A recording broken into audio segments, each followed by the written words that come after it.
પૂર્વના એના કોઈ પુણ્ય સંજોગે અથવા તો મહારાણીએ કરેલા વ્રતોના પુણ્યને લીધે મહારાજાને યોગીજી મહારાજનો યોગ સાંપડ્યો. આ અરસામાં યોગીજી મહારાજ વિચરણ કરતા કરતા એ રાજુના નગરમાં પધાર્યા. આખા નગરે સન્માન કર્યું. એ રાજવી પણ સ્વામીશ્રીના દર્શને આવ્યા. સ્વામીશ્રીની બ્રહ્મ પ્રતિભામાં અંજાયા. એમની વાણીના નાદે મદારીની વાંસળી સાંભળીને નાગ ડોલે એમ સૌ ડોલી ઉઠતા. પ્રથમ દર્શને જ તેમના અંતરમાં શાંતિ પ્રસરી ગઈ. રાજવીએ સ્વામીશ્રીને બે હાથ જોડી પ્રાર્થના કરી, આપ મારા મહેલમાં ઉતારો રાખો.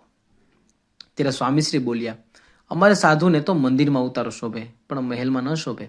સ્વામીશ્રીની વૈરાગ્ય ભાવનાથી તેઓ અંજાયા. તાંત્રિક માધવાનંદ અને યોગી પુરુષ વચ્ચે જમીન આસમાનનું અંતર હતું.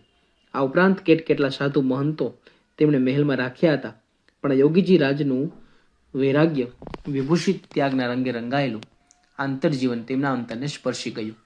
યોગીજી મહારાજ તો પ્રેમનું સ્વરૂપ અને આવનારી કોઈ પણ વ્યક્તિ રંગથી રાય સુધી સર્વેના સામે ચાલીને સ્નેહનો વારી વરસાવનારા સત્પુરુષ હતા.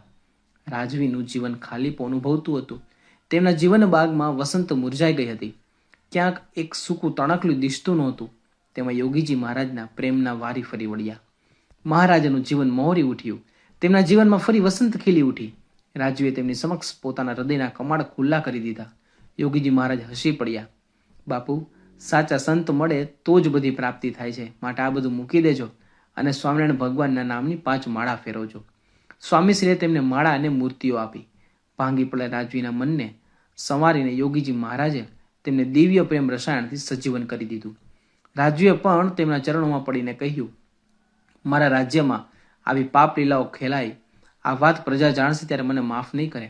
માટે આપને મારી અરજ છે કે આપ અક્ષર પુરુષોત્તમ ભગવાનનું મંદિર કરો. જમીન જોઈએ તેટલી હું કૃષ્ણાર્પણ કરું. યોગીજી મહારાજ પ્રમુખ સ્વામી સંતો હરિભક્તોના સંઘ સાથે તેમના રાજ્યમાં પધાર્યા અને 3 દિવસ રહી અલૌકિક સુખ આપ્યું. એ પછી રાજવીએ શહેરની વચ્ચે જમીન કાઢી આપી. મહારાણી, દિવાન અને રાજપુરોહિત પણ યોગીજી મહારાજની સંત પ્રતિભામાં અંજાયા. એ સૌને પણ અલૌકિક આશીર્વાદ આપ્યા.